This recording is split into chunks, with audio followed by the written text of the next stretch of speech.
तो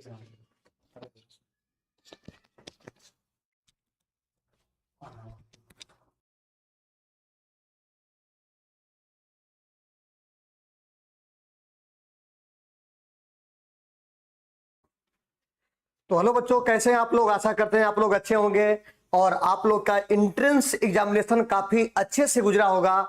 और जो भी आप लोगों ने काउंसलिंग कराया है, आशा करते हैं सभी लोग का अपने जो मनपसंद कॉलेज था वो सबको अलॉट भी हो गया होगा। लेकिन मेरे प्यारे बच्चों, एक काम तो आपने कंप्लीट कर लिया, जो एक आपका पहला लक्ष्य था कि हमारा एक अच्छा कॉलेज जो मिल जाए ताकि हमारी पॉलिटेक्निक की पढ़ाई अच्छे ढंग से हो सके। तो एक काम तो आपने कंप्लीट कर दिया है। लेकिन अब उसके बाद जो रियल वर्क है, रियल वर्क मतलब आज से आपके इंजीनियर बनने का भी सपना क्या है, वो पूरा होने का पहला कदम स्टार्ट हो गया है। तो मेरे प्यारे बच्चों, सिर्फ आपको अब वहीं तक सीमित नहीं रहना है, आगे अभी आपको और सारे आपको चैलेंज देखना है, ठीक है। क्योंकि आगे आपको चैलेंज फेस करेंगे। अभी तक जो भी आप पढ़ाई कर रहे थे वह 10th 12th ये सब बेसिक सबके सब्जेक्ट के बारे में आप बेसिक नॉलेज ले रहे थे। लेकिन अब वो चीज को रियलिटी में तुमको रियलाइज होगा मेरे प्यारे बच्चों कि आखिर वो सारे सब्जेक्ट पहले क्यों पढ़ाया जाता है, उसका कहीं ना कहीं एप्लीकेशन में आपको यूज है। वह रियलिटी आप आगे चल के इंजीनियर बनिएगा तो उस इंजीनियरिंग के फील्ड में ये सारे सब्जेक्ट का क्या महत्व होगा, उन सब बातों पर आज हम लोग चर्चा करेंगे। और आपको मैथमेटिक्स फर्स्ट में आपको फुल सिलेबस का हम लोग क्या करेंगे, डिस्कशन करेंगे। और वहां पर देखेंगे कि आपको क्या क्या कंटेंट पढ़ना है और जो कंटेंट पढ़ रहे हैं वह कंटेंट क्यों पढ़ रहे हैं, उसका रियल में आपको प्रैक्टिकली क्या यूज है। जैसे अभी तक आप पढ़ रहे थे सिर्फ, लेकिन अब इंजीनियरिंग फील्ड में पहला कदम आपने रख लिया है। अब उसका महत्व समझेंगे मेरे प्यारे बच्चों कि ये सब्जेक्ट हम क्यों पढ़ रहे थे, क्या आपका इस इंजीनियरिंग फील्ड में उस सब्जेक्ट का क्या रोल है, उसको आप लोग डिटेल तरीके से समझेंगे, ठीक है। चलिए, तो पॉलिटेक्निक फर्स्ट सेमेस्टर बच्चों के लिए, जिसमें सभी ब्रांच के लिए जितने भी ब्रांचेज होती हैं वह सभी ब्रांचेज में आपका एक कॉमन सब्जेक्ट होता है मैथमेटिक्स फर्स्ट, ठीक है। मैथमेटिक्स फर्स्ट आपका कॉमन सब्जेक्ट है मेरे प्यारे बच्चों। इसके हम लोग सिलेबस को डिस्कशन करने के हम लोग आगे बढ़ रहे हैं।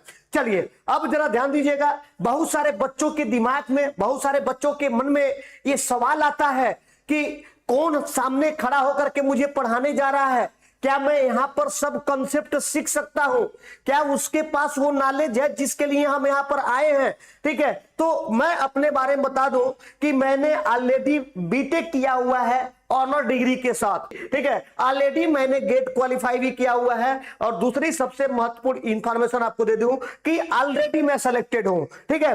तो आपको थोड़ा सा ये आइडिया लगता है इससे कि जो टीचर पढ़ाने वाला है हमको, क्या उसका हमारा क्वालिफिकेशन के बारे में बच्चे के ज्यादा आपको चिंता रहती है कि क्वालिफिकेशन टीचर की क्या है। जो टीचर हमको पढ़ाने जा रहा है, ठीक है, उसकी क्वालिफिकेशन क्या है मेरे प्यारे बच्चों, उसकी ज्यादा आपको बहुत सारे लोग को, गार्जियन लोग को भी, ठीक है, वो लोग पहले देखते हैं कि वास्तव में आपको जो टीचर पढ़ाने जा रहा है वह आप सक्षम है पढ़ाने में कि नहीं है। अन्यथा बहुत चैनलों पर आप जाएंगे, अभी डिप्लोमा करके आए और पढ़ाना स्टार्ट कर दिए, ठीक है।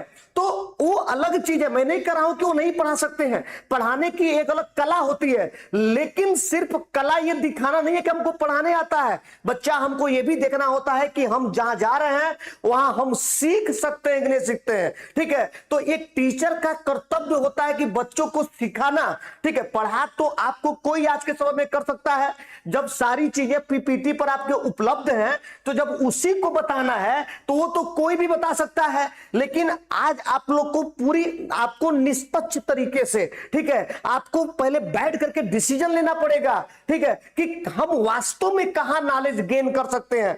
अब आपको रियल नॉलेज अब पास करने के लिए मत सोचिएगा, क्योंकि ये सब सब्जेक्ट जो आप पढ़ रहे हैं फर्स्ट सेमेस्टर में, वह इंजीनियरिंग फील्ड में इसका उपयोग है, तभी आपको पढ़ाया जा रहा है, ठीक है। तो आगे चल के आपको कहीं ना कहीं बहुत सारी दिक्कतें झेलनी पड़ जाएंगी अगर आपने सही जगह सही टीचर का आपको चयन नहीं किया तो, ठीक है मेरे प्यारे बच्चों। तो ये जरूरी है, ठीक है, क्योंकि आजकल का ट्रेंड हो गया है ऑनलाइन में चैट जीपीटी से कोई भी कंटेंट उठाओ और उसी को पढ़ा दो, बच्चा भी खुश सोचता हम पास हो जाएंगे। तो बच्चे आपके अपने दिमाग में पास होना नहीं सोचना है, पास होना तो आसान है, पास तो कोई ऐसा होगा ही नहीं जो क्लास मेरा अटेंड कर रहा हो वह कहे कि मैं फेल हो जाऊंगा, फेल तो कतई नहीं होगे, लेकिन आपको सीखना है और सीखा वही सकता है, ये भी दिमाग में रखिएगा, जिसके पास डेप्थ नॉलेज हो, नहीं तो फिर वही पीपीटी वाली पढ़ाई आपको करके संतुष्ट होना पड़ेगा। और उसका ड्रॉबैक क्या होगा कि आगे चल के आपको जब इसी चीज को आपको प्रैक्टिकली उसको आपको दिखाना होगा तब वहां पर आप क्या हो जाएंगे, वहां फेल कर जाएंगे, ठीक है। क्योंकि ये मत सोचो कि अभी हमको सेमेस्टर पास करना होगा, ये सोचो कि अगर मैंने पॉलिटेक्निक में पहला कदम रख दिया है तो मुझे आगे 3 साल के बाद इंजीनियर बनना है, जूनियर इंजीनियर बनना है, ये आपका सपना होना चाहिए। उसके बाद आप सही डिसीजन लेंगे, सही जगह चुनेंगे और सही टीचर के पास पढ़ाई करेंगे, ठीक है। चलिए अब मैं आपको सिलेबस के बारे में थोड़ा सा बता दूं कि देखो फर्स्ट सेमेस्टर में मेरे प्यारे बच्चों आपको बहुत सारे सब्जेक्ट पढ़ने हैं, ठीक है, जिसमें mathematics first, applied physics first, applied chemistry है, कम्युनिकेशन स्किल है, ठीक है, इंजीनियरिंग ग्राफिक्स है, ये सबके सब सब्जेक्ट मेरे प्यारे बच्चों आपको पढ़ने हैं। लेकिन हम जो स्पेशली आपको यहां पर चर्चा करने वाले हैं, जो मैं सब्जेक्ट खुद पढ़ाने वाला हूं, तो मैं जो आपको पढ़ाऊंगा वह आपका मैथमेटिक्स फर्स्ट आपको पढ़ाने वाला हूं फर्स्ट सेमेस्टर में यूपी पॉलिटेक्निक वाले बच्चों के लिए।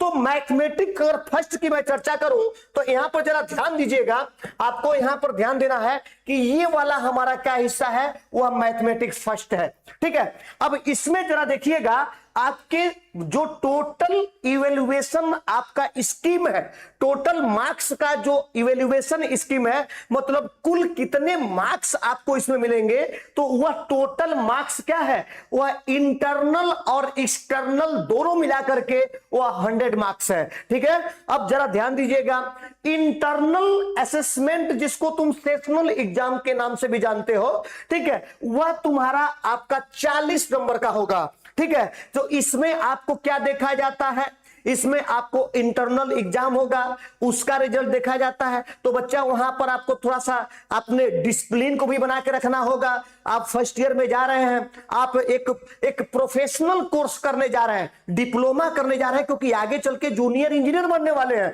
तो एक प्रोफेशनल कोर्स में आप पहला कदम रख रहे हैं, तो आपके अंदर सबसे पहला डिसिप्लिन तो होना ही चाहिए, ठीक है। और इंटरनल में आपको कोशिश करिएगा कि परफॉर्मेंस आपका काफी अच्छा रहे, एक्सटर्नल उसको मैनेज कर लेगा, आपके टोटल जो मार्क्स आएंगे उसको मैनेज कर लेगा, ठीक है। चलिए, तो आपको जो इसमें एग्जाम देना है वह आपका थ्योरी का जो एग्जाम होगा मेरे प्यारे बच्चों, वह तुम्हारा क्या होगा, वह 60 मार्क्स का, टोटल मार्क्स कितने होंगे, 60 मार्क्स का होगा। टोटल घंटे कितने मिलेंगे, 3 आवर्स आपको मिलेंगे, अर्थात टोटल मार्क्स आपका क्या होगा, 60। ये एक्सटर्नल एग्जाम है। और इंटरनल में आपको क्या मिलेगा, इंटरनल में देखा जाए तो इंटरनल में आपको यहां पर जरा ध्यान से देखिएगा, ये आपका 40 मार्क्स क्या है, वो इंटरनल का मार्क्स है। तो 40 और प्लस 60 जब जोड़ देंगे तो आपका पूर्णांक कितना बन जाएगा, 100 बन जाएगा। तो जो आप एक्सटर्नल एग्जाम दीजिएगा उस पर आपको ज्यादा मेहनत करने की आवश्यकता है, आपको अभी से लगकर पढ़ने की आवश्यकता है, ताकि ये कोशिश रहे कि हम फर्स्ट सेमेस्टर में ही काफी अच्छा हमने रिजल्ट दिया है, ठीक है। चलिए, तो ये था कि आपको मैथमेटिक्स फर्स्ट का डिटेल तक मैं आपको बता दिया, जो मार्क्स के बारे में कैसे उसको इवेल्युएट हम करेंगे। तो 40 मार्क्स आपके इंटरनल आपके असेसमेंट है या सेशनल एग्जाम जो होते हैं उसके मार्क्स है, और एक्सटर्नल जो एग्जाम होगा, एक्सटर्नल असेसमेंट होगा, वो 60 मार्क्स का होगा, 60 नंबर का। तो 40 और 60 जोड़ देंगे बच्चा तो 100 नंबर हो जाता है। तो मैथमेटिक्स का वेटेज आपका कितना बनेगा, 100 नंबर बनेगा। इतनी बात सबको समझ में आ गई होगी। चलिए आगे बढ़ते हैं।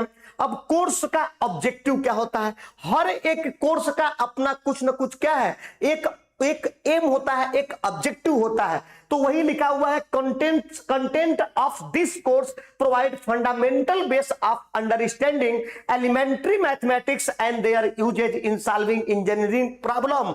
अब आपको ये लाइन जरूर पढ़नी चाहिए, जब भी सिलेबस देखो तो सबसे पहले आपको तो यहीं पर फोकस होना है कि आखिर ये क्यों पढ़ रहे हैं, इसका मेन ऑब्जेक्टिव क्या है। ठीक है, अन्यथा सिर्फ पढ़ते रहेंगे तो वो आपको अब समय बीत गया है। अब पढ़ना भी है और ये भी जानना है कि इसको हम क्यों पढ़ रहे हैं, क्योंकि आप इंजीनियर बनने वाले हैं। तो इंजीनियरिंग फील्ड में इस सब्जेक्ट का क्या है, यूज है। इस वजह से आपको शुरुआती में आपके बेस को मजबूत करने के लिए सारे सब्जेक्ट आपको पढ़ाए जाते हैं। तो देखिएगा, तो वही आपको लिखा हुआ है कि जितने भी आपके यह आपका एलिमेंट्री मैथमेटिक्स है वह क्या करता है, course provide fundamental base of understanding. ठीक है, तो उसके लिए हम क्या करते हैं, हम इंजीनियरिंग प्रॉब्लम को सॉल्व करने के लिए हम मैथमेटिक्स का क्या लेते हैं, आपको यूज करते हैं। मैथमेटिक्स का हम यूज करते हैं किसमें, इंजीनियरिंग प्रॉब्लम को सॉल्व करने में। इस वजह से इस सब्जेक्ट को आपको पढ़ाया जा रहा है। तो सोचो, अगर इस सब्जेक्ट को अच्छे ढंग से तुमने नहीं पढ़ा तो आगे जो भी इंजीनियरिंग प्रॉब्लम आपको मिलेंगे तो फिर उसको तुम सॉल्व कैसे करोगे। इस वजह से इस सब्जेक्ट का वेटेज काफी बढ़ जाता है। ठीक है, अब कंटेंट, अगर इस content of this course will enable student to use basic mathematical function like logarithm, partial fraction, matrix, basic 2D curves in solving various engineering problem of all field. मतलब जो भी आपके सभी फील्ड में इंजीनियरिंग प्रॉब्लम जो भी आपके समस्या आएंगे उसमें ये सारे जो एलिमेंट्री मैथमेटिक्स के टॉपिक है, जिसमें लॉगरिथम है, पार्शियल फ्रैक्शन है, मैट्रिक्स है, जो भी आपका 2D कर्व है, उसकी सहायता से उस समस्या को हम क्या करेंगे, सॉल्व करेंगे। इस सब्जेक्ट का हमारा मेन क्या है, ऑब्जेक्टिव है, उद्देश्य है पढ़ने का। ठीक है, चलिए अब जरा ध्यान दीजिएगा, यूनिट फर्स्ट में आपको क्या क्या पढ़ना है। तो ये आपका सिलेबस है, थोड़ा इसी को मैं मॉडिफाइड फॉर्म में ये इस वजह से लगाया हुआ है कि ताकि आपको लगे कि हाँ वास्तव में ये रियल सिलेबस है। ठीक है, आपको टाइप किया हुआ सिलेबस नहीं है। ये जो आपका सिलेबस आपको मिला है, जो आपको फर्स्ट सेमेस्टर में पढ़ना है, वह वही आपको बिल्कुल ओरिजिनल सिलेबस है।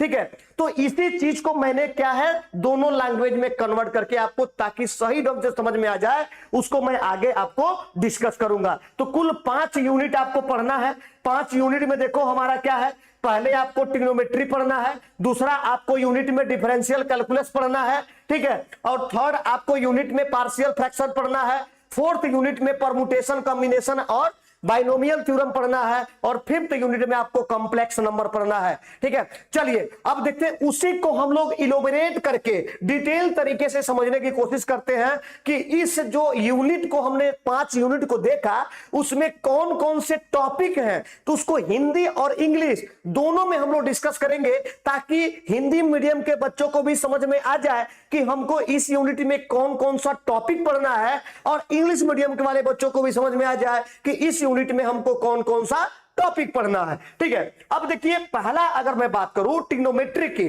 तो ट्रिग्नोमेट्री में मेरे प्यारे बच्चों आपको कंसेप्ट ऑफ एंगल, मतलब कोणों की अवधारणा पढ़ना है। ठीक है, एंगल क्या होता है, एंगल कैसे बनता है।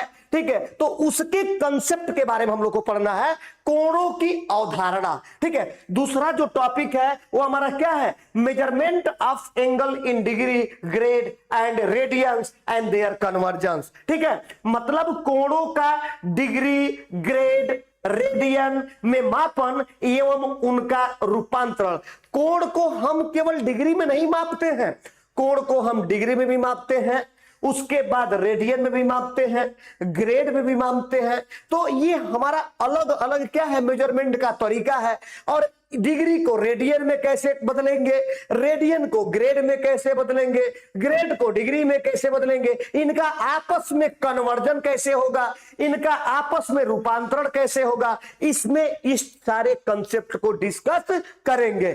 चलिए, तीसरा जो हमारा है इसके अंदर वो T ratio of allied angles without proof, मतलब इसका हमको प्रूफ नहीं पढ़ना है, टी रेशियो पढ़ना है। संबंध कोणों के त्रिकोणमितीय अनुपात, संबंध कोणों के त्रिकोणमितीय अनुपात, साइन थीटा की वैल्यू क्या होती है, कॉस थीटा की वैल्यू क्या होती है, टैन थीटा की वैल्यू क्या होती है, कोसेक थीटा की वैल्यू क्या होती है। ठीक है, इन सबके जो रेशियो होते हैं, कोसेक, सेक, कॉट, इन सब के रेशियो के बारे में हम लोग इस टॉपिक के अंदर हम लोग डिस्कस करेंगे।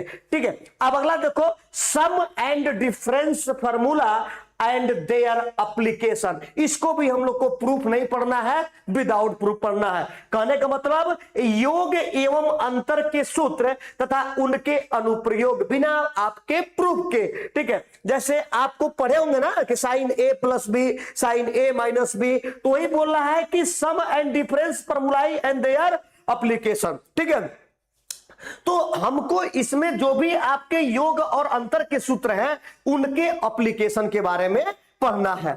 चलिए अगला हमको क्या पढ़ना है, product formula, product formula, transformation of product to sum difference and vice versa. ठीक है, गुणन सूत्र, गुणन को योग एवं अंतर में तथा योग एवं अंतर को गुणन में रूपांतरित करना तथा इसके विपरीत, ये सारे चीजों को हम लोग क्या करेंगे, इसके अंदर पढ़ेंगे। अगला हमारा T ratio of multiple angle, बहुगुणित कोणों के त्रिकोणमितीय अनुपात के बारे में भी हम लोग डिस्कस करेंगे। जैसे आपने पढ़ा होगा sine 2 theta, sine 3 theta, sine 4 theta, sine theta by 2। ठीक है, तो ये सब के बारे में हम लोग डिस्कस करेंगे और उन पर क्वेश्चन को भी सॉल्व करेंगे। चलिए, अब उप बहुगुणित कोण किसमें होते हैं, इसी को बोल रहे हैं सब मल्टीपल एंगल। किसको कह रहे हैं, उप बहुगुणित कोण 2a 3a a/2 के त्रिकोणमितीय अनुपात के बारे में ही हम लोग इस टॉपिक के अंदर डिस्कस करने वाले हैं। ठीक है, उसके बाद हम लोग को ग्राफ बनाना है। किसका, मॉड ऑफ एक्स का ग्राफ कैसे बनता है, साइन एक्स का ग्राफ कैसे बनता है, कॉस एक्स का ग्राफ कैसे बनता है, टैन एक्स का ग्राफ कैसे बनता है, और उसके बाद e⁻x के ग्राफ कैसे बनते हैं। तो ये जो मुख्य आपके ग्राफ हैं इनको हम लोग बनाने की कोशिश करेंगे और यहां पर मैं आपको सिखाऊंगा कि ये ग्राफ कैसे बनते हैं। जब इस ग्राफ को बनाना सीख जाओगे तो मैं आशा करता हूं कि किसी भी इक्वेशन का आप ग्राफ बना सकते हैं।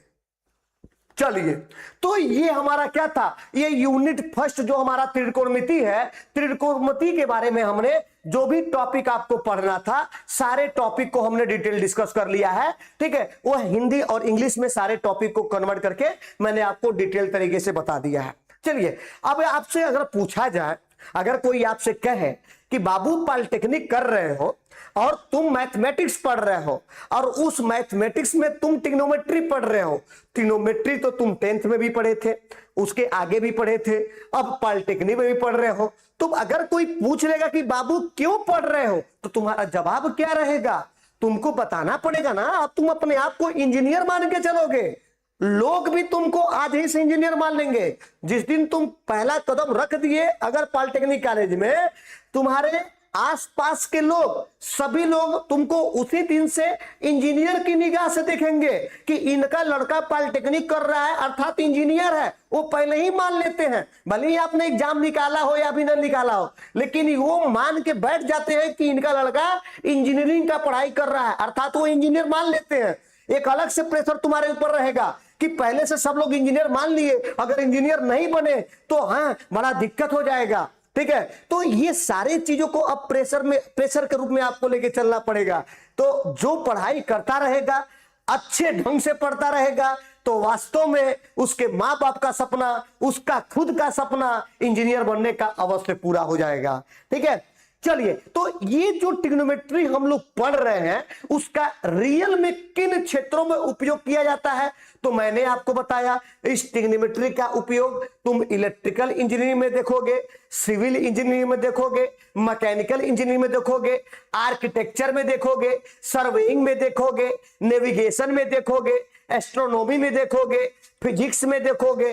तो ये जो आपकी ट्रिग्नोमेट्री है इन सभी जगहों पर उपयोग किया जाता है। ठीक है, अर्थात हम कह सकते हैं मेरे प्यारे बच्चों कि त्रिकोणमिति गणित का एक हमारा क्या है, एक महत्वपूर्ण विषय है जिसका उपयोग हम किस लिए करते हैं, ऊंचाई, दूरी, कोण, तरंग, इंजीनियरिंग की विभिन्न समस्याओं को हल करने में हम क्या करते हैं, इसका उपयोग किया जाता है। यह इंजीनियरिंग और विज्ञान के विद्यार्थियों के लिए मेरे प्यारे बच्चों अत्यंत आवश्यक विषय है। इतना बात आपको समझ में आ गया है? तो आज के बाद अगर कोई तुमसे प्रश्न पूछे कि हम लोग इंजीनियरिंग में आप ट्रिग्नोमेट्रिक टॉपिक को क्यों पढ़ते हो, तो मैं आशा करता हूं कि जो बच्चे यहां क्लास कर रहे हैं वह पूरे जोश और जुनून के साथ बता सकते हैं कि ट्रिग्नोमेट्री का हमारे इंजीनियरिंग फील्ड में क्या उपयोग है। ठीक है, चलिए अब आगे हम लोग बढ़ते हैं दूसरे यूनिट पे। दूसरा यूनिट देखो मेरे प्यारे बच्चों, दूसरा यूनिट जो हमारा है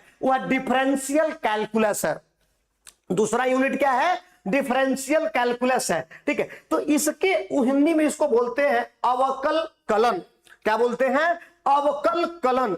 अवकल कलन, डिफरेंशियल कैलकुलस को हम लोग कहते हैं बच्चा अवकल कलन। अब देखिए इसके अंदर हमको क्या क्या पढ़ना है। तो पहला हमको पढ़ना है definition of function, concept of limit. Definition of function, concept of limit. तो पहले तो ये जानो कि फंक्शन क्या होता है।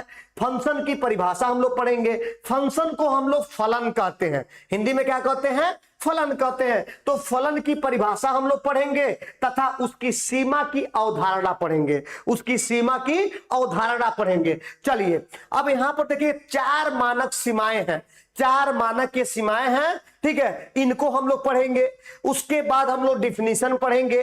ठीक है, डिफिनीशन किसका? x to the power n sin x cos x tan x e to the power x तथा log e बेस ex का अवकलन। ठीक है, differentiation of x to the power n sin x cos x tan x e to the power x log ex by definition. बात समझ में आ रही है? जैसे आप लोग 10th में ही पढ़ करके आए होंगे कि x टू द पावर अगर आपको इस प्रकार से है, x to the power n को आप क्या करो? x to the power n को आप डिफरेंशिएट करो। x to the power n को आप डिफरेंशिएट करो x के रेस्पेक्ट में, तो क्या लिखते हैं? x n प्लस 1 x जरा ध्यान दीजिएगा n-1 अपान n-1। ठीक है, और प्लस c लिख देते हैं। तो ये डिफरेंशिएशन आपने पढ़ा होगा। ठीक है, डिफरेंशिएशन जैसे मैं कहूं कि x क्यू को डिफरेंशिएट करो x के रेस्पेक्ट में, तो क्या करते हैं? इसी फॉर्मूला को यूज कर लेते हैं। x टू द पावर 3-1 अपान 3-1 और प्लस c। हमको क्या मिल गया? x square by 2 plus c। ठीक है, तो ये सब तो आप क्या है या सॉरी एक मिनट आपने क्या पढ़ा है? डिफरेंशिएशन में बात कर रहा हूं ना जी, मैं इंटीग्रेशन की चर्चा कर दिया। तो यहां पर क्या लिखेंगे? यहां n-1 x to the power, यहां पर n x to the power n-1। ठीक है, उसी प्रकार से जब इसको डिफरेंशिएट करोगे तो इसका पावर क्या है? 3 है, और यहां पर क्या लिखोगे? x to the power 3-1। ठीक है, क्योंकि डिफरेंशिएशन की मैं बात कर रहा हूं, इंटीग्रेशन की बात नहीं कर रहा हूं। तो ये कितना हो जाएगा? 3x स्क्वायर हो जाएगा। क्या हो जाएगा? 3x स्क्वायर हो जाएगा। तो इस प्रकार से हम क्या कर सकते हैं? कोई भी आपको दिया हुआ फंक्शन है उसको हम लोग डिफरेंशिएट कर सकते हैं। ठीक है, आपने ये भी पढ़ा होगा e to the power x को अगर हम डिफरेंशिएट करते हैं x रेस्पेक्ट में तो क्या मिलता है? वही वैल्यू मिलता है। ठीक है, कोई दिक्कत है? तो आपको मैं आशा करता हूं कि कहीं पर भी कोई दिक्कत नहीं होगा, सारी चीजें आपको समझ में आ रही होंगी। ठीक है, अगर किसी कांस्टेंट को आपने भी पढ़ा होगा, मान लीजिए कोई कांस्टेंट है, मान लीजिए 3 को बोल रहा है कि x के रेस्पेक्ट में आप डिफरेंशिएट करो, तो कांस्टेंट का डेरिवेटिव क्या होता है? वह 0 होता है। ये भी आप सारी चीजें 10th क्लास में ही पढ़े होंगे। तो मेरे प्यारे बच्चों, इसको हम लोग डिफरेंशिएशन बोलते हैं। वही इंटीग्रेशन होता तो यहां पर क्या करते? पावर में प्लस करते, और यहां पर जो प्लस करते उसको डिनोमिनेटर में लिखते, नीचे लिखते, वह इंटीग्रेशन हो जाता। ये हमारा क्या है? डिफरेंशिएशन है। चलिए, कोई दिक्कत नहीं है। तो ये सारी चीजें हैं हम लोग को। अब इसमें थोड़ा सा हम लोग को लिमिट को भी यूज करके आपको फंक्शन में आपको क्वेश्चन को सॉल्व करने को मिलेगा। तो घबराने की आवश्यकता नहीं है। फंक्शन आप लास्ट में करके जो लिमिट दिया रहेगा उसको पुट कर देंगे, हमको आंसर मिल जाएगा। घबराने की कोई आवश्यकता नहीं है। ठीक है, चलिए अब देखो differentiation of sum product and quotient of function, मतलब फलनों के योग, गुणन तथा भागफल का हमको क्या करना है बच्चा? अवकलन करना है। भागफल का क्या करना है? अवकलन करना है। उसके बाद देखिए differentiation of function of a function. कभी कभी आपको क्या होता है? मतलब 2 फंक्शन होंगे और 2 फंक्शन को आपको क्या करना है? आपको डेरिवेशन डेरिवेट करना है या डिफरेंशिएट करना है। कहने का मतलब क्या है कि डी बाई डी एक्स, अगर यहां पर u और v 2 फंक्शन है तो कैसे इसको डिफरेंशिएट करते हो ये भी तुम लोग 10th क्लास में पढ़ लिए होगे।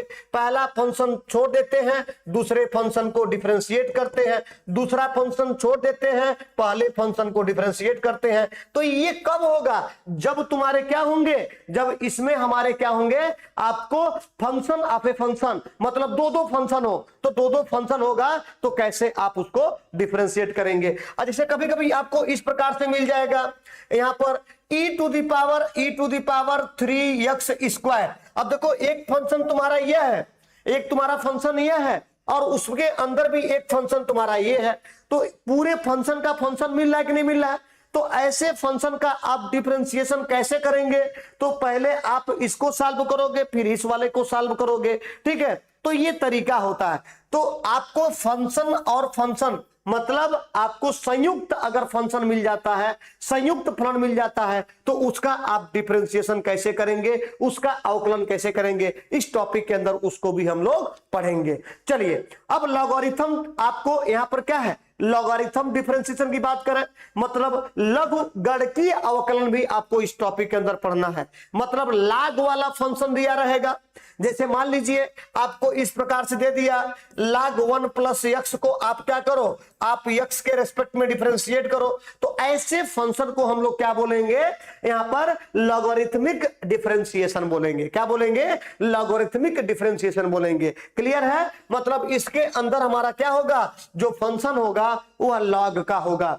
अब जरा ध्यान दीजिएगा, एक्सपोनेंशियल फंक्शन को भी हम लोग को पढ़ना है। अभी मैंने एग्जांपल दिया था, जैसे e to the power x है, उसको अगर आपको डिफरेंशिएट करना है, e to the power x square है, इसको अगर आपको d बाई डी एक्स मतलब x के रेस्पेक्ट में डिफरेंशिएट करना है, तो ऐसे फंक्शन को हम लोग क्या कहेंगे बच्चा, लॉगरिथमिक डिफरेंशिएशन, सॉरी इसको एक्सपोनेंशियल फंक्शन बोलेंगे। क्या बोलेंगे? ये जो फंक्शन है ना, इसको एक्सपोनेंशियल फंक्शन बोलेंगे। तो एक्सपोनेंशियल फंक्शन को कैसे आप डिफरेंशिएट करते हो, इसके अंदर वो भी हम लोग पढ़ेंगे, ठीक है।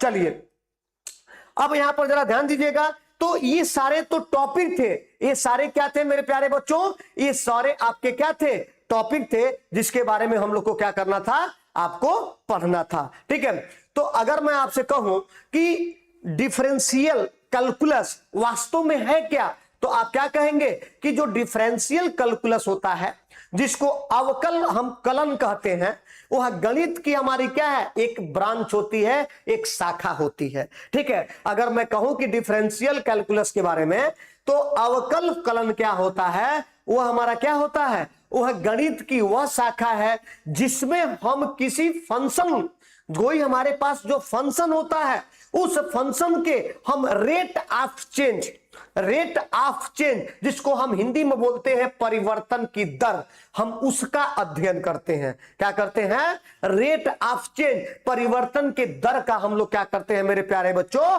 अध्ययन करते हैं। क्लियर है? अब देखिए, इसकी सहायता से हम क्या क्या कर सकते हैं, इसकी सहायता से हम कोई भी कर्व हो, जिसको हिंदी में वक्र बोलते हैं, कोई भी वक्र हो, किसी भी प्रकार का वक्र हो, उसकी जो स्लोप होती है, जिसको हिंदी में ढाल बोलते हैं, या उसका अधिकतम मान तथा न्यूनतम मान, जो मैक्सिमम वैल्यू और मिनिमम वैल्यू बोल सकते हैं, ठीक है, उसको भी हम कैलकुलेट कर सकते हैं, उसको भी ज्ञात कर सकते हैं, ठीक है। तो डिफरेंशियल कैलकुलस इसी वजह से पढ़ा जाता है। तो अगर एक सिंपल टर्म में इसको मैं डिफाइन करूं, तो आप कह सकते हैं कि अवकलन कलन, जिसको हम डिफरेंशियल कैलकुलस बोल रहे हैं, वह हमारा एक क्या है, एक विधि है, एक विधि है जिसके द्वारा किसी फंक्शन, जिसको फलन बोल सकते हो, उसका हम क्या करते हैं, डेरिवेटिव ज्ञात किया जाता है, जिसको अवकलज कहा जाता है। डेरिवेटिव को हिंदी में अवकलज कहते हैं, ठीक है। तो उस फलन का हम क्या निकालते हैं, अवकलज ज्ञात करते हैं, ठीक है। चलिए अब इसके उपयोग के बारे में हम लोग पढ़ने की कोशिश करें। अगर आपसे कोई कहे कि बच्चा बताइए इसका क्या यूज है, हम जो डिफरेंशियल कैलकुलस पढ़ रहे हैं वास्तव में इसका यूज क्या है, तो इसका यूज कहां कहां होता है बच्चा, जहां पर भी हमको स्लोप या ढाल निकालना पड़ेगा वहां पर इसका उपयोग करेंगे, जहां पर हमको मैक्सिमम वैल्यू और मिनिमम वैल्यू ज्ञात करना होगा, जहां पर अधिकतम मान और न्यूनतम मान ज्ञात करना होगा वहां पर इसको हम स्टडी करेंगे, जहां पर वेग, त्वरण या जो भी एक्सेलरेशन बोलते हो, वेलोसिटी बोलते हो, उसको आपको कैलकुलेट करने में भी हम इसका उपयोग करते हैं। इंजीनियरिंग में भी भौतिकी की समस्याओं को भी हल करने के लिए मेरे प्यारे बच्चों हम डिफरेंशियल कैलकुलस का उपयोग करते हैं। तो ये थोड़ा सा यूज आपको जानना चाहिए कि जो सिलेबस, जो टॉपिक मैथमेटिक्स का हम लोग पढ़ रहे हैं वास्तव में इसका क्या यूज है, वास्तव में एप्लीकेशन में इसको कहां प्रयोग किया जाता है। अब इसका महत्व भी आपको जानना होगा। What is the importance of differential calculus. जो आप डिफरेंशियल अवकल कलन जो आप पढ़ रहे हैं उसका क्या महत्व है हमारे लिए। तो यह हमारा एक महत्वपूर्ण विषय है मेरे प्यारे बच्चों, जिसका उपयोग हम कहां कहां करते हैं। तो सबसे पहले इंजीनियरिंग के फील्ड में करते हैं, विज्ञान में करते हैं, अर्थशास्त्र में करते हैं, तथा जो भी हमारी तकनीकी क्षेत्र होती है उसमें परिवर्तन का दर जो होता है उसके अध्ययन करने के लिए, उसके समाधान के लिए, समस्याओं के समाधान के लिए हम क्या करते हैं, डिफरेंशियल कैलकुलस का उपयोग करते हैं। तो आशा करते हैं कि अब आपको कहीं पर कोई दिक्कत नहीं होगी। अगर आपसे कोई पूछ ले कि डिफरेंशियल कैलकुलस जो तुम पॉलिटेक्निक फर्स्ट सेमेस्टर में पढ़ रहे हो इसका रियल यूज क्या है, इंजीनियरिंग फील्ड में इसका क्या यूज है, तो मैं आशा करता हूं और उम्मीद करता हूं कि आप उसको बता ले जाएंगे। चलिए अब आते हैं यूनिट थर्ड। अब यूनिट थर्ड क्या है, ये हमारा पार्शियल फ्रैक्शन है। क्या है, पार्शियल फ्रैक्शन है। अच्छा, पार्शियल फ्रैक्शन समझते हो, जैसे आपने इस प्रकार से कोई फंक्शन देखे होंगे, x+1 है, x+2 है, इसको हम ब्रेक करके क्या लिखते हैं, a/x+1 लिखते हैं और प्लस b/x+2 लिखते हैं, और फिर इसी ए और बी को कैलकुलेट करके हम उसको ब्रेक करके और उसको इजीली आप क्या करते हैं, सॉल्व करते हैं। क्योंकि इसको सॉल्व करना उतना आसान नहीं है, लेकिन जब ये सिंपल टर्म में आपको हो जाते हैं तब उसको हम सॉल्व करना हमारे लिए आसान हो जाता है।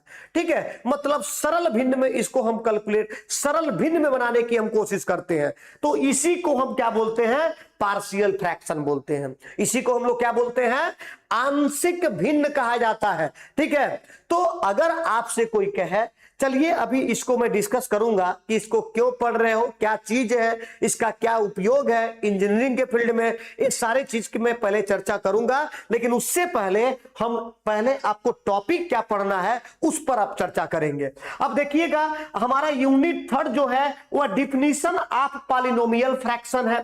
ठीक है, मतलब बहुपद भिन्न की परिभाषा हमको पढ़ना है। क्या पढ़ना है, बहुपद भिन्न की परिभाषा। पॉलिनोमियल फ्रैक्शन किसको बोलते हैं उसको हम लोग समझेंगे, पॉलिनोमियल फ्रैक्शन की परिभाषा हम लोग पढ़ेंगे। ठीक है, अब प्रॉपर एंड इम्प्रॉपर फ्रैक्शन पढ़ेंगे। किसको हम लोग प्रॉपर फ्रैक्शन बोलेंगे मेरे प्यारे बच्चों, और किसको हम लोग इम्प्रॉपर फ्रैक्शन बोलेंगे। ठीक है, इसको हम लोग समझने की कोशिश करेंगे। ठीक है,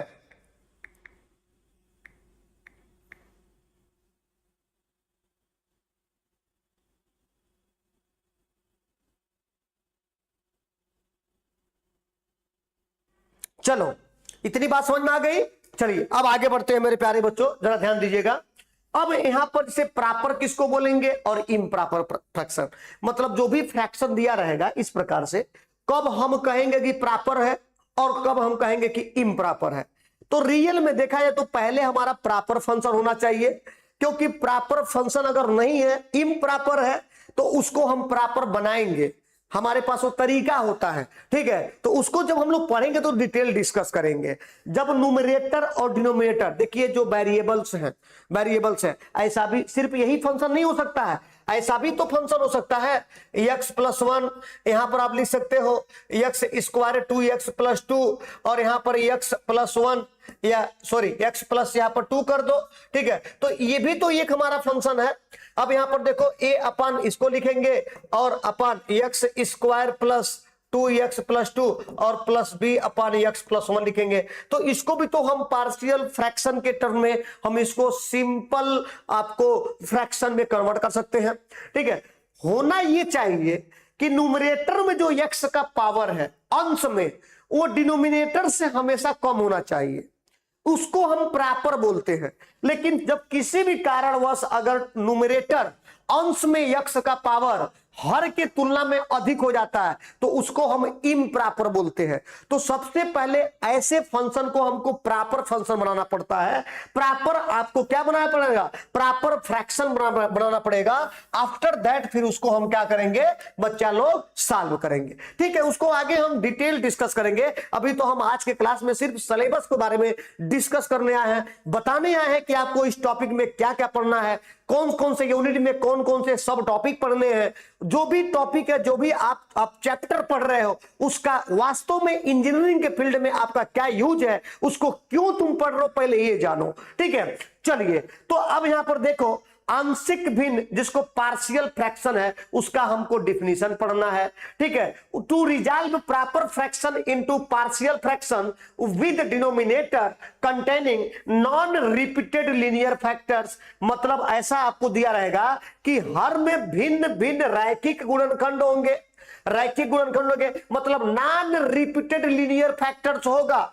नॉन रिपीटेड समझ रहे हो, अभी आपको बता रहे हैं कि होने पर उचित भिन्न को आंशिक भिन्नों में हम क्या करते हैं, विभाजित करना, इसको हम लोग पढ़ेंगे। जैसे यहां पर देखो, कोई हम फंक्शन लिख रहे हैं, x+1 है और x+2 है, तो देखो इसको मैंने क्या बताया, a अपान x+1 और प्लस b अपान x+2 ऐसा लिख लेंगे। तो ये नॉन रिपीटेड कहला रहा है, इसको हम क्या बोलते हैं, नॉन रिपीटेड बोल रहे हैं। ठीक है, अब यहां पर देखिएगा, अब दूसरी चीज अगर मैं आपसे बात करूं, समझ लीजिएगा, इसको नॉन रिपीटेड बोल रहे हैं क्योंकि x+1 था, x+2 था, रिपीट नहीं कर रहा है, एक चीज है, सेम चीजें रिपीट नहीं कर रही हैं।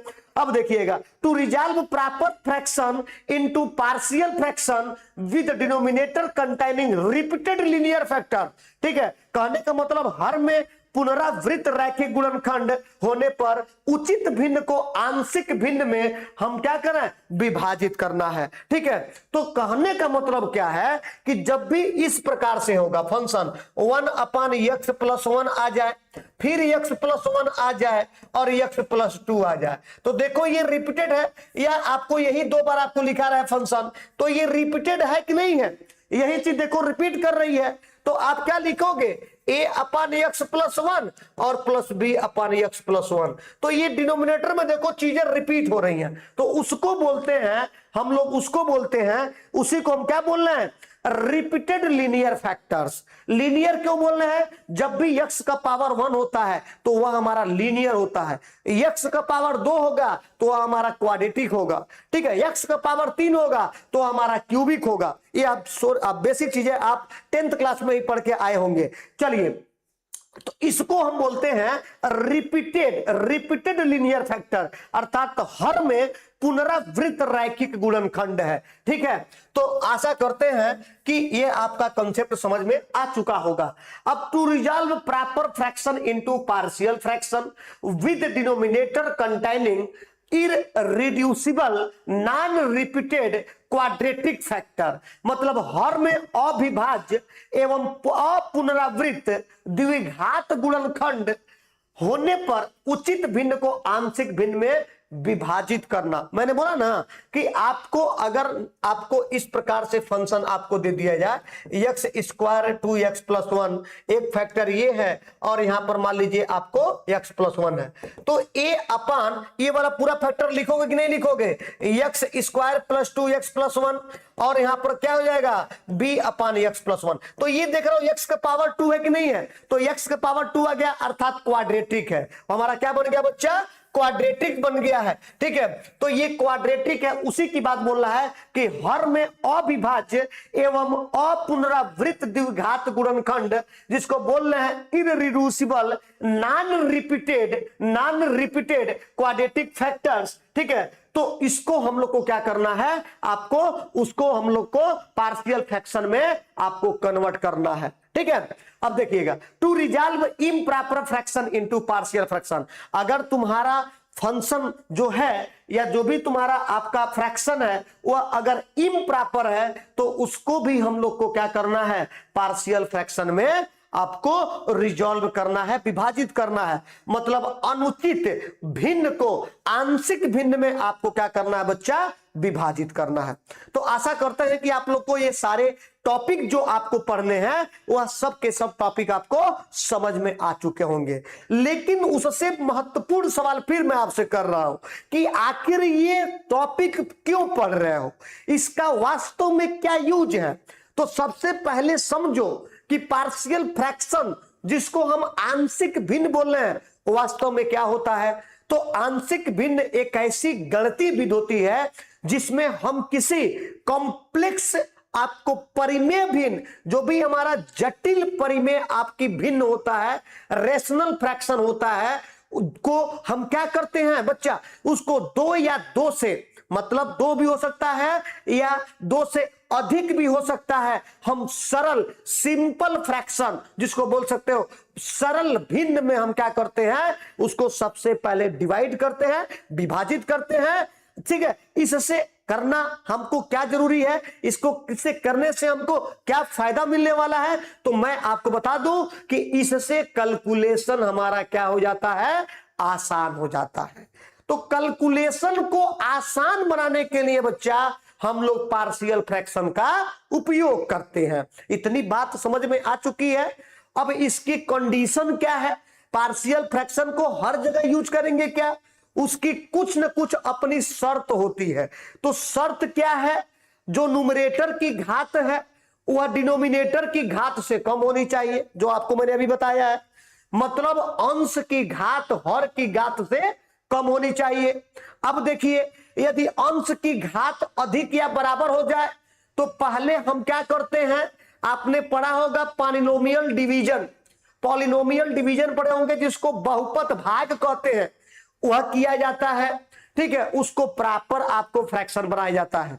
ठीक है, अब देखिए इसका उपयोग आपसे कोई कहे कि पार्शियल फ्रैक्शन का उपयोग क्या है, तो बहुत आसान है। पार्शियल फ्रैक्शन का उपयोग इंटीग्रेशन में, समाकलन करने में किया जाता है। ठीक है, दूसरी चीज बीजीय व्यंजकों को सरल बनाने में किया जाता है, डिफरेंशियल इक्वेशन को हल करने में किया जाता है। तो ये हमारे क्या है, ये हमारे उसके आपके उपयोग है।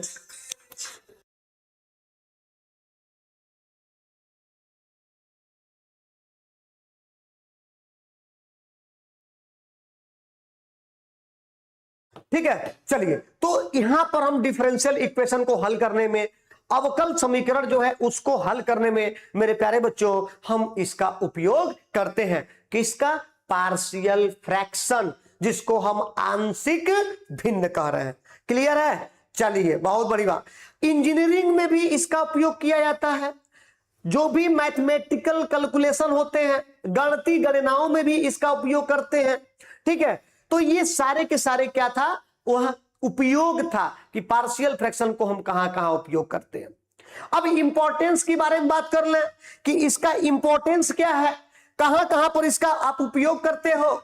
अभी आपने पढ़ा है इसका महत्व, आपके लिए इसका महत्व क्या है।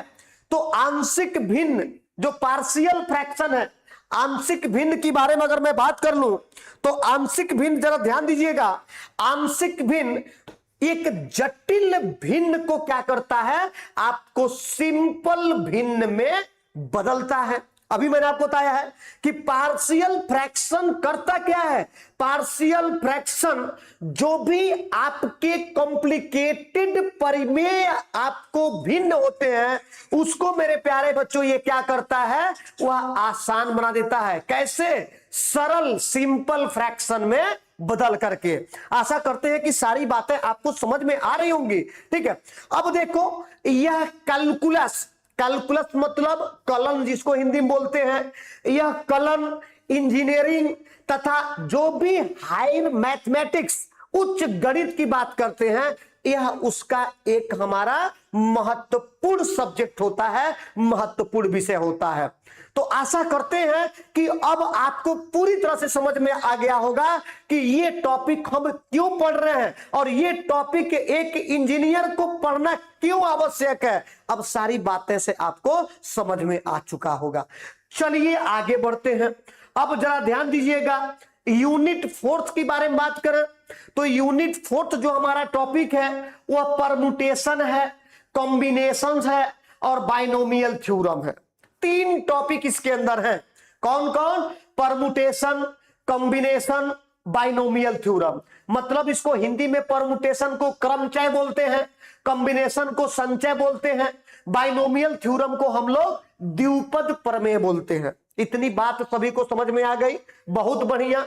तो यहां पर हमको क्या करना है? Value of NPR, CNCR and formula based problem. मतलब इस टॉपिक के अंदर एनपीआर, एनसीआर ये फार्मूला है। ये क्या है? ये फार्मूला है। इसके मान तथा उससे संबंधित सूत्र आधारित आपको क्या है? आपसे प्रश्न पूछे जाएंगे। चलिए, binomial theorem without proof for positive integral index expansion and general form.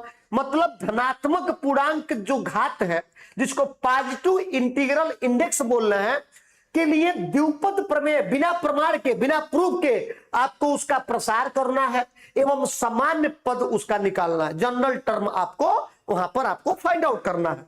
इतनी बात समझ आ गई।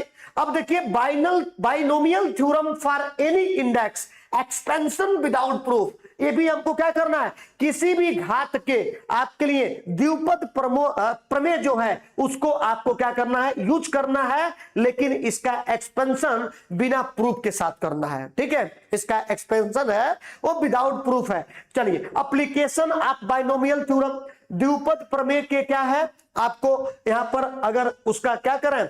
अनुप्रयोग की बात करें, ठीक है, तो वहां आपको क्या करना है कि मतलब बाइनोमियल थ्योरम क्यों पढ़ रहे हो, बाइनोमियल थ्योरम का क्या उपयोग है। तो बाइनोमियल थ्योरम के एप्लीकेशन पर आधारित आपके क्वेश्चन देखने को मिलेंगे जो कि आपके सेमेस्टर के लिए बच्चा बहुत ही ज्यादा इंपॉर्टेंट होने वाला है। आपके सेमेस्टर के लिए ये बहुत ज्यादा इंपॉर्टेंट होने वाला है। तो अब जरा देखो, एक एक चीज को थोड़ा सा जो आपने सिलेबस में देखा उसको हम लोग समझने की कोशिश कर रहे हैं। जैसे परमुटेशन की बात कर लें, परमुटेशन जिसको हम क्या बोल रहे हैं? क्रमचय बोल रहे हैं। क्या बोल रहे हैं बच्चा? क्रमचय बोल रहे हैं। हिंदी मीडियम वाले बच्चे अच्छी तरह समझ रहे होंगे क्रमचय। तो तुम्हारे दिमाग में ये आ रहा होगा कि ये क्रमचय हम क्यों पढ़ रहे हैं, क्रमचय क्या है? तो क्रमचय एक हमारी विधि है। क्या है? एक विधि है जिसमें हम क्या करते हैं? वस्तुओं को क्रम, क्रम मतलब समझते हैं आर्डर, वस्तुओं को बच्चा हम आर्डर के अनुसार व्यवस्थित करते हैं।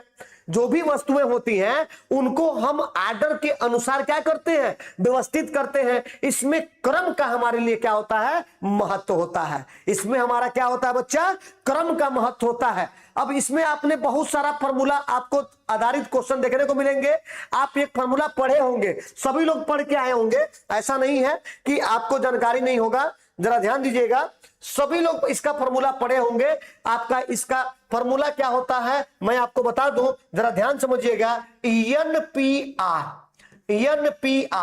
ये फॉर्मूला से सभी लोग वाकिफ होंगे, सभी लोग वाकिफ होंगे। एनपीआर का मतलब क्या होगा? आपने पढ़ा होगा एन फैक्टोरियल, बोलो बच्चा, एन फैक्टोरियल और अपान क्या होता है? N minus r factorial. तो ये फॉर्मूला सभी को पता है। यही फॉर्मूला को हम क्या बोलते हैं? परमुटेशन बोलते हैं। इसी फॉर्मूला को क्या बोलते हैं बच्चा? परमुटेशन बोलते हैं। चलिए, अब देखो अगला जो तुमको इसका उपयोग जानना जरूरी है। तो जो भी सीटों की व्यवस्था करनी होती है उसके लिए हम परमुटेशन का उपयोग करते हैं। अगर पासवर्ड बनाना होता है तो उसके लिए हम परमुटेशन का उपयोग करते हैं। रैंकिंग यदि क्रम निर्धारित करना होता है तो उसके लिए हम लोग परमुटेशन का उपयोग करते हैं। तो परमुटेशन का ये सारे डिफरेंट हमारे क्या है? आपके उपयोग है। अब देखो अगला जो तुम पढ़ रहे हो संचय, संचय जिसको हम कॉम्बिनेशन बोल रहे हैं, जिसको हम क्या बोल रहे हैं? कॉम्बिनेशन। अब तुमसे कोई पूछे कि संचय होता क्या है तो तुमको बताना होगा। देखो, वस्तुओं को क्रम में रखने के लिए परमुटेशन का उपयोग करते हैं, वस्तुओं को क्रम में रखने के लिए बच्चा हम कम्यूटेशन का उपयोग करते हैं, सॉरी परमुटेशन का उपयोग करते हैं। लेकिन अगर वस्तुओं का अगर हमको सेलेक्ट करना हो, वस्तुओं को यदि हमें सेलेक्ट करना हो तो संचय क्या है? संचय एक हमारा मेथड है, एक हमारा विधि है जिसमें हम वस्तुओं को क्या करते हैं बच्चा? हम चयन करते हैं, सिलेक्शन किया जाता है। तो संचय हमारा क्या है? एक विधि है जिसमें वस्तुओं का बच्चा सिलेक्शन चयन किया जाता है। इसमें क्रम का महत्व नहीं होता है, इसमें सिलेक्शन का महत्व होता है। तो अब आके तुमको समझ में आ रहा होगा कि ये कॉम्बिनेशन टॉपिक हम क्यों पढ़ रहे हैं, इंजीनियरिंग फील्ड में इसका क्या उपयोग है। अब आपको रियल चीजें समझ में आ रही है कि मैथमेटिक्स जो 10th 12th में पढ़े थे वही मैथमेटिक्स को हम यहां भी पढ़ेंगे, लेकिन उसका उपयोग अब हमारा इंजीनियरिंग फील्ड में होगा। तो इंजीनियरिंग फील्ड में कैसे उसका उपयोग करेंगे, ये सारी चीजें आपको समझ में आगे होंगे। अब यहां पर आपने कॉम्बिनेशन का सूत्र पढ़ा होगा, एनसीआर, याद आ रहा होगा? कॉम्बिनेशन का आपने सूत्र पढ़ा होगा एनसीआर। अभी मैं पढ़ा नहीं रहा, अभी मैं सिलेबस को डिस्कस कर रहा हूं। आपको सारे टॉपिक को डिटेल तरीके से आपको पढ़ाया जाएगा कि ताकि कोई भी क्वेश्चन कहीं से भी आए, एक भी सिंगल स्टूडेंट ये ना कह सके कि सर मैं क्वेश्चन नहीं कर पाऊंगा, या जो क्वेश्चन पूछा हुआ है उसके कंसेप्ट को हमने नहीं सिखाया है, या उस पर आधारित आपको प्रश्न नहीं कराया गया है, ये एक सिंगल स्टूडेंट नहीं कर सकता है। ठीक है, चलिए अब देखो एनसीआर, जैसे एनपीआर लिखे थे वैसे कॉम्बिनेशन के लिए एनसीआर आपका होता है रिप्रेजेंट करने का तरीका, और ये किसके बराबर होता है? N factorial. देखो बाकी सब चीजें सेम है, बस यहां पर क्या है? N minus r factorial. इतना छोड़ दे तो परमुटेशन बन गया, और यहां पर आर फैक्टोरियल लगा दोगे तो यही फॉर्मूला क्या बन गया? अब आपका कॉम्बिनेशन का बन गया। ये फॉर्मूला क्या बन गया? कॉम्बिनेशन का बन गया बच्चा। तो इसका उपयोग कहां है? तो इसका उपयोग इसका उपयोग आपने देखा होगा कि जैसे परमुटेशन का उपयोग हम किसी भी चीज को, किसी भी वस्तु को हम व्यवस्थित करने के लिए कर रहे थे, उसी प्रकार से मेरे प्यारे बच्चों हम कॉम्बिनेशन का उपयोग क्या करते हैं? टीम का यदि चयन करना होता है तो कॉम्बिनेशन का उपयोग कर लेते हैं, समिति बनाना होता है तब हम लोग कॉम्बिनेशन का उपयोग कर लेते हैं, प्रश्नों का यदि चयन करना होता है तो हम यहां पर कॉम्बिनेशन का उपयोग कर लेते हैं। अर्थात कहने का मतलब यह है कि इस टॉपिक का उपयोग हमारा क्या है? परमुटेशन का उपयोग वस्तुओं को क्रम में, उसको ऑर्डर में रखने के लिए करते हैं, और कॉम्बिनेशन का उपयोग हमको चयन में, सिलेक्शन में किया जाता है। ये बेसिक चीजें आपको जानकारी होनी चाहिए। अब देखिएगा एक तीसरा टर्म इसका, इस यूनिट का हिस्सा है बाइनोमियल थ्योरम, जिसको द्विपद प्रमेय कहते हैं। हिंदी मीडियम वाले बच्चे के लिए मैं बता दूं, इसको हम लोग द्विपद प्रमेय कहते हैं। बाइनोमियल थ्योरम को हम लोग द्विपद प्रमेय कहते हैं। अब इसको अगर समझा जाए तो हम इसको डिटेल तरीके से कैसे समझेंगे कि द्विपद प्रमेय होता क्या है। तो द्विपद प्रमेय की संख्या, द्विपद प्रमेय की सहायता से हम बोल सकते हैं कि जैसे कोई फंक्शन, जैसे मान लीजिए आपको कोई फंक्शन इस प्रकार से दिया हो, इस प्रकार से दिया हो, a plus b to the power n दिया हो, a plus b to the power n का प्रसार सरलता से किया जाता है। कैसे करते हैं? इसी को, इस प्रकार के एक्सप्रेशन को हम लोग क्या करते हैं? इसको विस्तार करते हैं, इसका एक्सपेंशन करते हैं, प्रसार करते हैं सरलता से, सरलता से इसका प्रसार करते हैं। इस टॉपिक के अंदर हम लोग यही पढ़ेंगे, कैसे विस्तार करेंगे ये मैं सिखाऊंगा, कैसे प्रश्न आएगा उसको सॉल्यूशन कैसे हम लोग देंगे ये भी आपको इसके अंदर मैं आपको सिखाने वाला हूं। ठीक है, तो इसके सूत्र के बारे में अभी मैं चर्चा नहीं कर रहा हूं, क्योंकि इसका सूत्र पे हम चर्चा करके ही क्या करेंगे, अभी आपको सिलेबस का हम डिस्कशन कर रहे हैं, आगे हम लोग पढ़ेंगे तो डिटेल इस पर मैं आपको क्वेश्चन कराऊंगा। अब आता है अगला प्रश्न कि इसका आखिर हम उपयोग क्यों कर रहे हैं? इसका जो बाइनोमियल है, बाइनोमियल थ्योरम, इसका उपयोग क्यों किया जा रहा है? तो बाइनोमियल थ्योरम का उपयोग याद रखिएगा, बीजगणितीय जो भी व्यंजक होते हैं, बीजगणितीय जो व्यंजक होते हैं उनके प्रसार में इसका उपयोग किया जाता है। कैलकुलस जिसको कलन कहते हैं इसमें इसका उपयोग किया जाता है। प्रोबेबिलिटी जिसको प्रायिकता कहते हैं इसमें उसका उपयोग किया जाता है। इंजीनियरिंग में इसका उपयोग किया जाता है। जो भी मैथमेटिकल कैलकुलेशन होते हैं, जो भी गणितीय गणनाएं होती हैं, इसमें इसका उपयोग किया जाता है बच्चा। ठीक है, चलिए आशा करते हैं कि आप लोग को सारी चीजें समझ में आ रही होंगी। ठीक है, तो अगर एक बार मैं निष्कर्ष इसका निकालूं कि तीनों टॉपिक का क्या महत्व है, इंपॉर्टेंस है, तो आप कह सकते हैं कि जो क्रमचय है, जो संचय है, जो द्विपद प्रमेय है, ये हमारे क्या है, ये हमारे मैथमेटिक्स के इंपॉर्टेंट सब्जेक्ट हैं। और इनका उपयोग हम कहां कहां करते हैं बच्चा, तो प्रायिकता में करते हैं, बीजगणित में करते हैं, कलन में करते हैं, सांख्यिकी में करते हैं, इंजीनियरिंग रूप में व्यापक रूप से इसका उपयोग किया जाता है। और यही कारण है कि इस टॉपिक को हम लोग को फर्स्ट सेमेस्टर में पॉलिटेक्निक में पढ़ाया जाता है। समझ में आ गया? चलिए मेरे प्यारे बच्चों आगे बढ़ते हैं। अगला जरा देखिएगा, अगला यूनिट हमारा क्या है। नेक्स्ट यूनिट की बात करें तो नेक्स्ट हमारा एक इंपॉर्टेंट यूनिट है, जो हमारा क्या है, वह कॉम्प्लेक्स नंबर्स।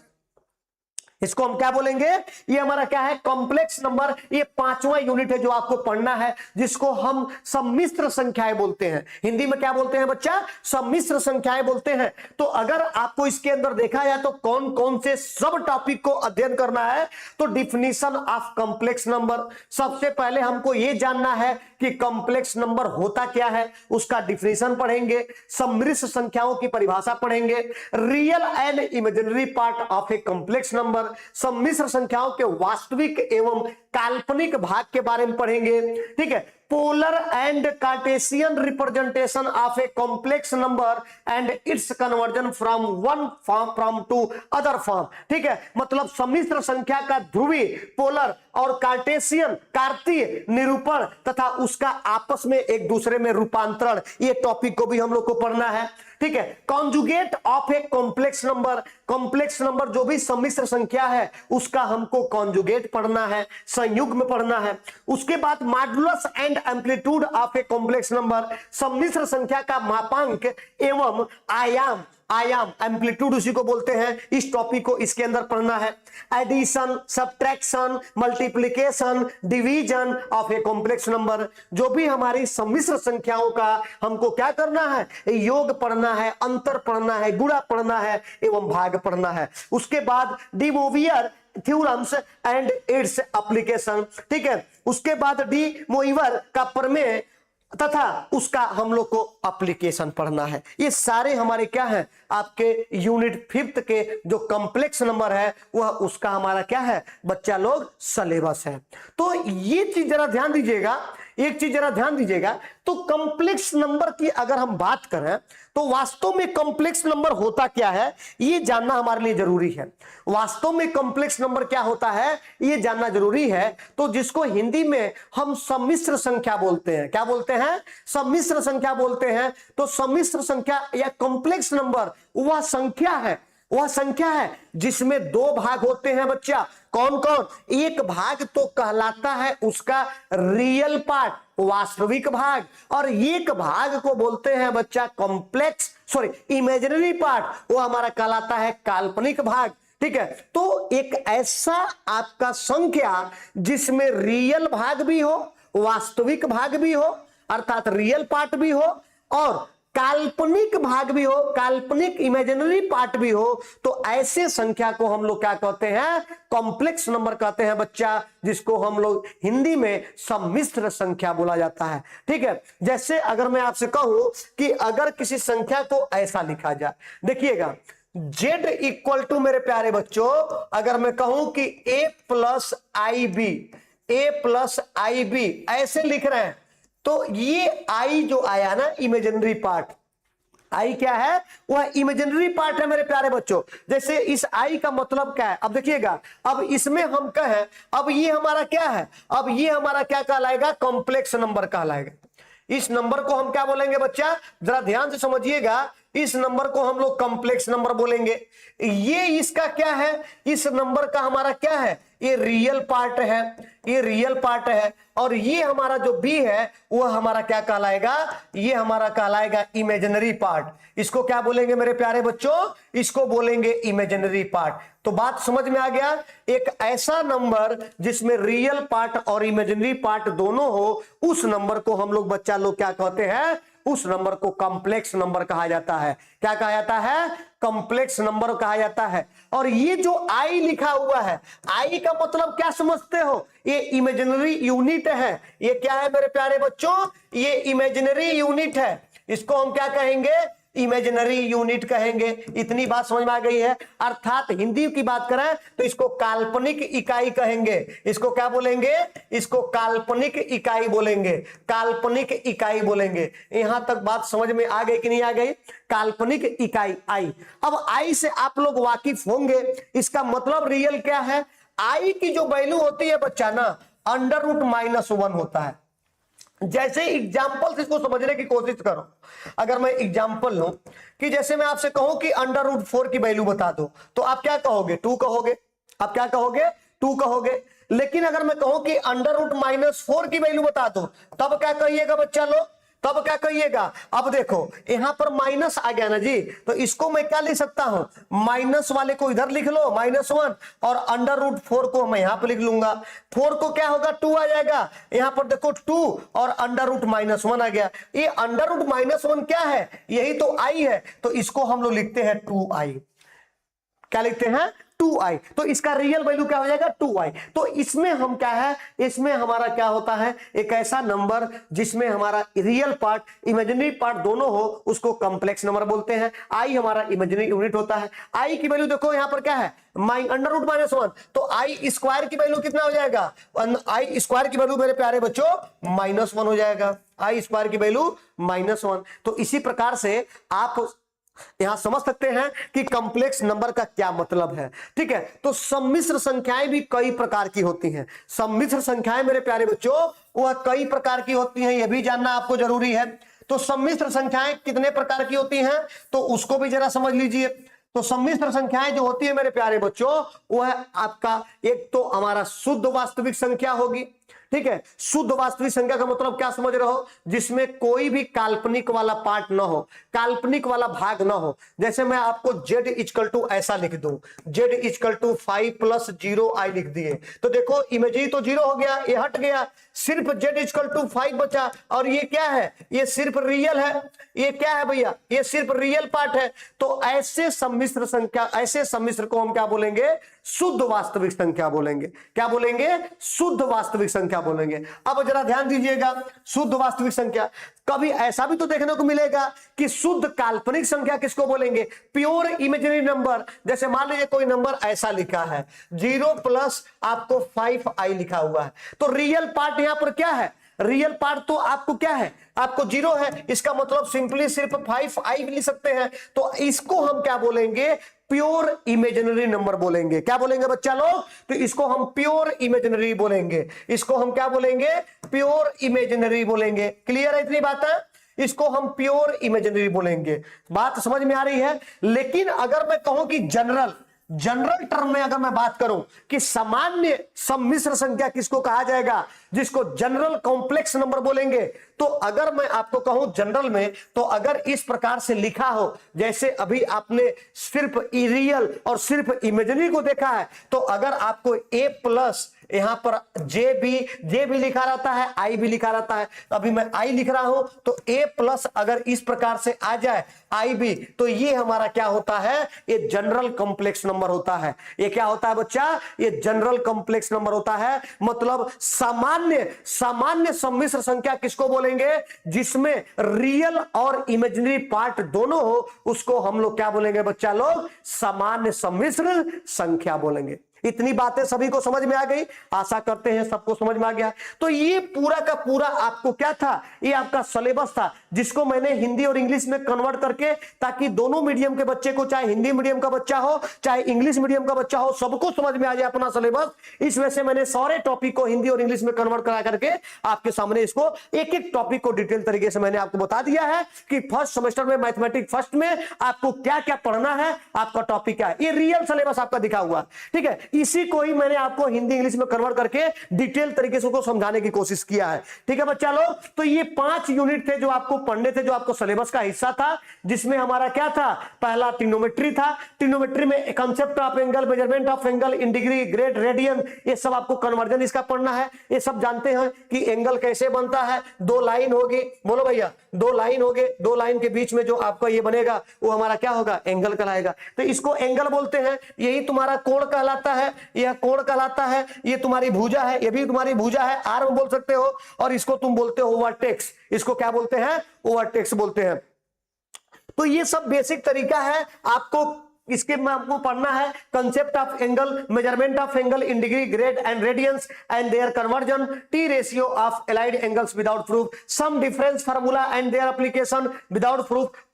उसके बाद प्रोडक्ट फार्मूला आपको पढ़ना है, transformation of product up to sum difference and vice versa, T ratio of multiple angles पढ़ना है, सब मल्टीपल एंगल्स पढ़ना है, 2a 3a a/2। ग्राफ किसका किसका पढ़ना है, इंपॉर्टेंट क्या है बच्चा, तो graph mod of x, sin x, cos x, tan x, e to the power x, ये इंपॉर्टेंट हमारे फंक्शन है जिसका आप लोग को ग्राफ पढ़ना है। ठीक है, डिफरेंशियल कैलकुलस की बात करना है तो definition of function, concept of limit, 4 standard limit जो आपको दिया हुआ है इसको आपको पढ़ना है। Differentiation of x to the power n, जैसे अब आपको बताया था ना कि x to the power n को अगर आप डिफरेंशिएट करते हो तो क्या मिलता है, आप क्या करते हो, n को यहां बाहर ले लेते हो मल्टीप्लाई में, और यहां से ऊपर से एक पावर घट जाता है। तो ये आपने पढ़ा होगा, 10th में ही पढ़े होंगे, लेकिन ये आपको सारे function x to the power n, sin x, cos x, tan x, e to the power x, log x by definition के साथ इसको हमको क्या करना है बच्चा लोग, इसको हम लोग को पढ़ना है। तो आप ये सब फार्मूला से वाकिफ होंगे। जैसे मैं आपको कहूं कि x टू द पावर 5 इसको डिफरेंशिएट करो, तो आप क्या करते हो, इसको पहले सामने लिखते हो मल्टीप्लाई में और ऊपर एक पावर घटा देते हो, तो आपको ये वैल्यू मिल जाता है। तो ये सारी बेसिक चीजें, ऐसा नहीं है कि आपके लिए ये वाला चैप्टर तो ऐसा नहीं है कि आपके लिए आपको कठिन है, आप लोग इसको जरूर पढ़ेंगे। अगर 12th वाले होंगे तो पढ़े होंगे, 10th वालों के लिए थोड़ी सी दिक्कत होगी, तो कोई दिक्कत नहीं है। लेकिन ट्रिग्नोमेट्री तो सभी लोग पढ़ के आए हैं, पहला यूनिट तो सबको समझ में आएगा, कोई दिक्कत नहीं है, बिल्कुल बेसिक यूनिट है, उसमें कहीं पर किसी को भी कोई दिक्कत नहीं होगा। ठीक है, तो differentiation of x to the power n, sin x, cos x, tan x, e to the power s, log ex by definition, differentiation of sum product and quotient of functions, differentiation of function of a function. ठीक है, differentiation of trigonometric and inverse trigonometric function, logarithm differentiation, exponential function, ये सब के सब आपके क्या है, ये टॉपिक आपको जो यूनिट सेकंड में आपको पढ़ना है। यूनिट थर्ड जो आपका सिलेबस का हिस्सा है, definition of polynomial fraction, proper and improper fraction and definition of partial fraction, to resolve proper fraction and improper fraction into partial fraction with denominator containing non-repeated linear factors, repeated linear factors and irreducible non-repeated quadratic factors, जो कि हम लोग detail इसको discuss कर चुके हैं। ठीक है, इसमें कहीं पर भी किसी को कोई दिक्कत नहीं होनी चाहिए। अब देखिए यूनिट फोर्थ में परमुटेशन, कॉम्बिनेशन और बाइनोमियल थ्योरम आपको पढ़ना है। ठीक है, जिसमें value of NPR, NCR and formulae based problem आपके होंगे। ठीक है, बाइनोमियल थ्योरम विदाउट प्रूफ आपको फॉर पास टू इंटीग्रल आपको क्या है, index pass to integral index expansion and general form, binomial theorem for any index expansion without proof, application of binomial theorem, binomial theorem का, binomial theorem जो पढ़ रहे हैं उसका क्या एप्लीकेशन है उसको भी हम लोग को पढ़ना है। यूनिट फोर्थ कॉम्प्लेक्स नंबर है मेरे प्यारे बच्चों, definition, real imaginary part of a complex number, polar and Cartesian representation of a complex number and its conversion from one form to other, conjugate of a complex number, modulus and amplitude of a complex number, addition, subtraction, multiplication and division of a complex number, de Moivre theorems and its application. ठीक है, ये जो है आपका unit fifth है। तो ये पूरा का पूरा सिलेबस को मैंने यहां पर फिर से वही सेम चीज है जिसको हिंदी और इंग्लिश में मैंने कन्वर्ट करके पूरे यूनिट के जितने भी टॉपिक है सारे टॉपिक को मैंने डिटेल तरीके से आपको बता दिया है। तो ये था जो आपको पॉलिटेक्निक में आपको फर्स्ट सेमेस्टर में मैथमेटिक्स फर्स्ट में ये 5 यूनिट आपको पढ़ने हैं और इसी का आपको एग्जाम देना है। ठीक है मेरे प्यारे बच्चों, अब आते हैं हम लोग जरा, जो लोग अभी लोग कोर्स में इन्वॉल्व नहीं हुए हैं, कोर्स में कैसे इन्वॉल्व हो सकते हैं।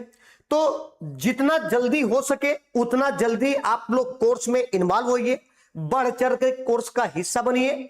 ठीक है, हम ये नहीं कह रहे कि आप यहीं आइए, लेकिन इतना जरूर कह रहे हैं कि एक बार आप लोग बाकी जगहों से आप जरूर तुलना कर लीजिए कि यहां पर आपको क्या सीखने को मिलेगा और बाकी जगहों पर आपको क्या सीखने को मिलेगा। मैं ये नहीं कहता हूं कि मैं ही बेस्ट टीचर हूं, मैं नहीं कहता हूं कि यहीं पर सभी लोग बेस्ट हैं जो आपको सबसे बेस्ट पढ़ा सकते हैं, लेकिन ये तो आपको तय करना है कि कौन बेस्ट है और कौन हमको पढ़ा देखो, पढ़ा तो सब कोई सकता है, ये जान लीजिए, सिखा कौन सकता है ये आपको डिसीजन लेना है, आपको सीखना है। अब इंजीनियर बनने जा रहे हो, अभी तक पढ़ते आ रहे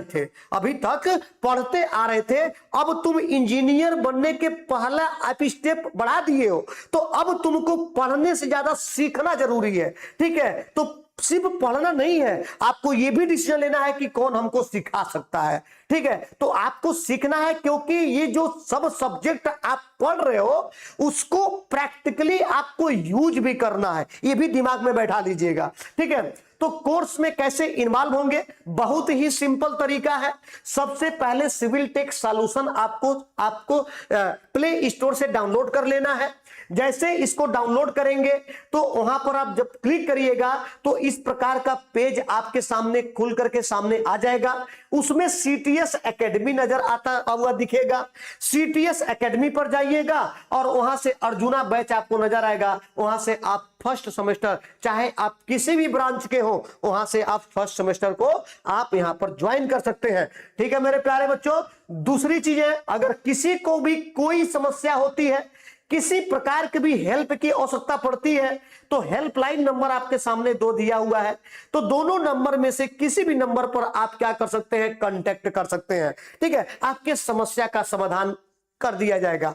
चलिए अब देखिए, अब यहां पर आपको बता दें कि अभी तक जो भी आपके फर्स्ट सेमेस्टर की प्राइस रखा गया था तो उसमें आपको कूपन कोड हटा दिया गया था, लेकिन एक बहुत अच्छी चीज बता दें आपको कि वह कूपन कोड फिर से लगा दिया गया है।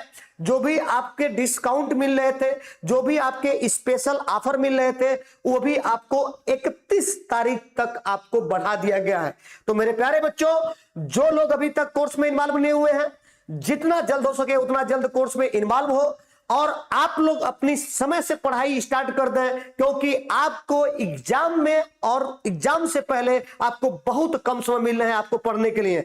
तो जितना लेट करेंगे उतना ही आपके लिए दिक्कत होगी, और जितना जल्दी आप अपनी पढ़ाई स्टार्ट कर देंगे सेमेस्टर एग्जाम में, उतना ही आपका क्या होगा, रिजल्ट अच्छा आएगा। तो मेरे प्यारे बच्चों, जितना जल्दी हो उतना जल्दी कोर्स में इन्वॉल्व होइए और बढ़ चढ़ करके कोर्स का हिस्सा बनिए, और अधिक से अधिक संख्या में आप यहां से जुड़ने की कोशिश करिएगा। यह एक ऐसा प्लेटफॉर्म है जहां पर सारे टीचर के पास अनुभव की कोई कमी नहीं है, और सारे टीचर आपके जो भी सब्जेक्ट आपको फर्स्ट सेमेस्टर में पढ़ने हैं, सारे सब्जेक्ट को सिखाने की यहां पर सबके पास अनुभव है।